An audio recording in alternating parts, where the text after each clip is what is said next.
자, 여러분, 안녕하세요. 전 세계 경제학도들의 영원한 바이블이죠. 폴 크루그먼의 교과서를 그 누구보다 쉽고 명쾌하게 싹 다 씹어먹여드리는 경제학장 박사입니다. 만나서 반갑습니다. 오늘 우리가 다룰 주제는요, 아마 경제학 공부하시면서 여러분을 꽤나 괴롭혔을 그 까다로운 개념 중 하나인데요. 하지만 전혀 걱정하실 필요 없습니다. 저랑 같이 차근차근 따라가다 보면 어느새 진짜 머릿속에 완벽하게 세팅되어 있을 거거든요. 자, 그럼 오늘의 핵심 마스터 클래스 무차별 곡선 분석의 세계로 바로 한번 뛰어들어 볼까요? 진짜 본격적으로 시작하기 전에 제가 되게 재밌는 여러분의 상식을 확 깰 만한 질문 하나 던져볼게요. 만약에 당장 내일부터 여러분 시급이 막 10배 아니 100배로 뛴다고 한번 상상해 보세요. 그럼 어떨까요? 와, 돈 엄청 주니까 잠도 안 자고 하루 24시간 내내 코피 터지게 일만 하실 건가요? 당연히 돈을 많이 주니까 더 열심히 일할 것 같잖아요. 그런데 재미있게도 이 경제학의 세계에서는 이게 그렇게 단순하지만은 않습니다. 자, 오늘 우리가 같이 부숴볼 마스터 클래스 목차입니다. 1장 노동 공급의 역설부터 시작해서 2장 소득 효과와 대체 효과, 3장 후방 굴절 노동 공급 곡선, 4장 무차별 곡선 제인의 딜레마, 5장 최적의 선택점 찾기, 그리고 마지막 6장 요약 및 생각할 거리까지 이렇게 쫙 한번 달려보겠습니다. 네, 바로 제1장입니다. 노동 공급의 역설.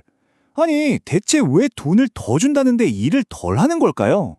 우리가 보통 생각할 때는 시급이 막 높아지면 당연히 일도 더 많이 할 거라고 기대하잖아요. 근데 참 이상하게도 이게 어느 일정한 수준을 딱 넘어서면 임금이 아무리 올라도 오히려 일하는 시간을 팍 줄여버리는 되게 역설적인 상황이 벌어져요. 이 비밀을 푸는 첫 번째 핵심 공식, 이 수식을 한번 볼까요? 엄청 크게 쓰여 있죠. 바로 임금 상승은 곧 여가의 기회비용 상승이다 라는 겁니다. 이렇게 생각해 보세요. 내 시급이 10만 원이에요. 근데 내가 1시간 동안 일을 안 하고 집에서 넷플릭스를 보거나 뒹굴뒹굴 누워서 게임을 한다? 그럼 나는 그냥 10만 원을 허공에 훅 날리는 셈인 거죠. 한마디로 내가 쉬는 것, 그 여가의 가격이 엄청나게 비싸진다는 뜻이에요. 그래서 보통 시급이 오르면 아유 아까워 일해야지 이렇게 생각하게 되는 거죠. 자, 이어서 제2장 소득 효과와 대체 효과입니다. 우리 마음속에서 벌어지는 아주 거대한 줄다리기죠. 방금 말씀드린 그 역설을 완벽하게 이해하려면요, 우리 마음속에서 엄청나게 치열하게 벌어지는 이 줄다리기를 꼭 봐야 해요. 바로 경제학의 영원한 라이벌이죠. 소득 효과와 대체 효과의 한판 대결입니다. 자, 먼저 대체 효과는요, 방금 본 것처럼 야, 쉬는 비용 너무 비싸졌다. 쉴 시간에 일해서 돈이나 더 벌자 하면서 여러분을 일터로 막 등 떠미는 녀석이에요. 근데 반대로 소득 효과는 완전 딴소리를 합니다. 야, 시급이 이렇게 올랐는데 너 굳이 예전처럼 죽어라 일해야 돼? 이제 돈도 좀 만지는데 일 좀 줄이고 우리도 여유롭게 좀 살자. 이렇게 달콤하게 속삭이는 거죠. 결국 임금이 쫙 오를 때 이 두 녀석이 우리 마음속에서 완전 정반대 방향으로 우리를 막 끌어당기는 겁니다. 제3장 후방구절노동 공급 곡선입니다. 이름부터 좀 어렵죠? 이 기묘한 그래프의 비밀을 파헤쳐보겠습니다. 자, 이 치열한 줄다리기의 결과가 드디어 눈앞에 나타났습니다. 경제학 미시이론에서 진짜 가장 귀괴하면서도 매력적인 모양의 그래프인데요. 이 그림을 딱 보시면 제일 흥미로운 게 바로 곡선의 저 모양이에요. 보통 공급 곡선하면 우상향, 그러니까 오른쪽 위로 쭉 올라가는 모양이어야 정상인데 이 녀석은 위로 쭉 가다가 갑자기 왼쪽으로 휙 하고 꺾여버립니다.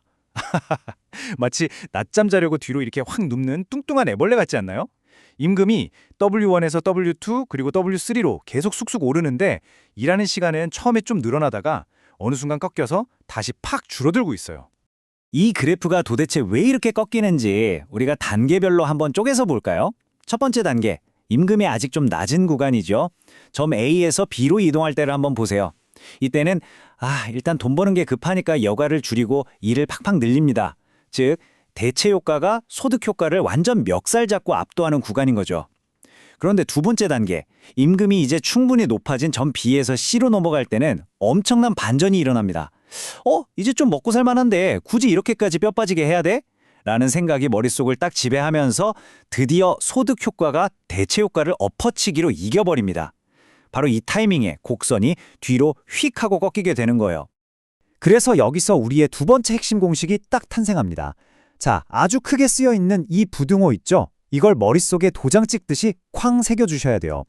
대체 효과가 소득 효과보다 무조건 커야만 노동이 증가한다. 반대로 소득 효과가 덩치가 더 커져버리는 순간 사람들은 미련 없이 일손을 딱 놓고 짐 싸서 휴양지로 떠나게 될 겁니다. 여러분, 이 규칙 딱 하나만 알고 계시면요, 시험에서 어떤 그래프가 나와도 절대 두렵지 않으실 거예요. 네, 벌써 제 4장이네요. 무차별 곡선, 죄인의 딜레마, 마법의 행복지도 편입니다. 자, 여기까지 너무 잘 따라오셨어요.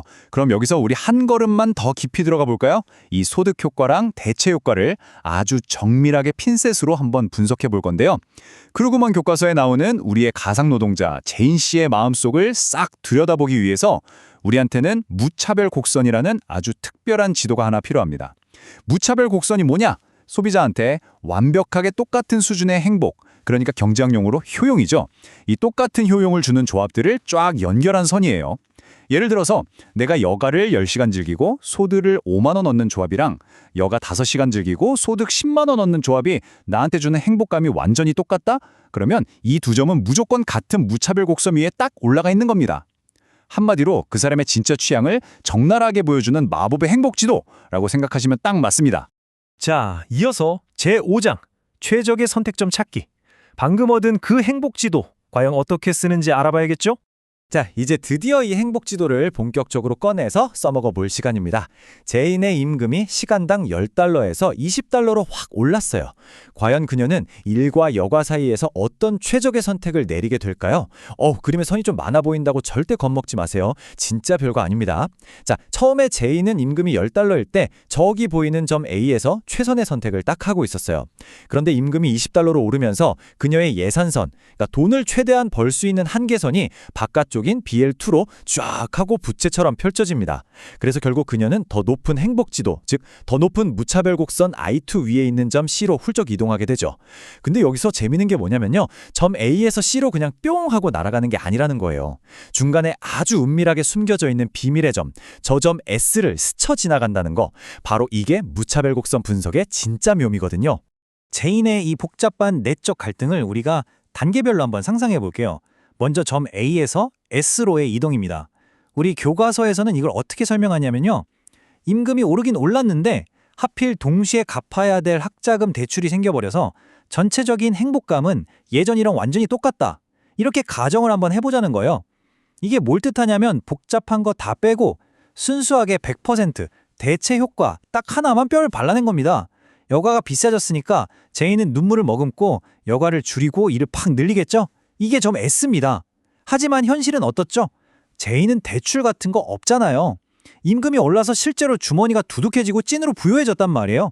그러니까 당연히 소득 효과가 팍 발동하면서 더 높은 무차별 곡선으로 신나게 점프를 합니다. 그게 바로 점 S에서 C로의 이동이에요. 돈 많아졌으니까 아싸 놀자 하고 여가를 팍팍 더 즐기기로 한 거죠. 자, 그래서 최종 결과를 딱 뜯어보면요, 처음에 A에서 결국 어디로 갔죠? 네, C로 이동했잖아요. 이게 뜻하는 바는 대체 효과보다 소득 효과가 훨씬 더 컸기 때문에 결과적으로 제인은 처음보다 일은 오히려 덜하고 여가를 더 낭낭하게 즐기게 되었다, 이런 아주 후련한 결론이 나오는 겁니다. 드디어 마지막 제6장입니다. 요약 및 생각할 거리. 오늘 배운 거 싹 다 모아서 깔끔하게 핵심 정리해드릴게요. 어느새 오늘 마스터 클래스도 막바지네요. 자, 저 짱 박사가 직접 꼽은 중간고사, 기말고사 대비 필수 황금 요약 3가지 쫙 읊어드릴 테니까 귀 쫑긋 세우세요. 첫째, 임금이 오르면 내가 편하게 쉴 때 포기해야 하는 돈, 즉 여가의 기회비용이 팍팍 상승한다.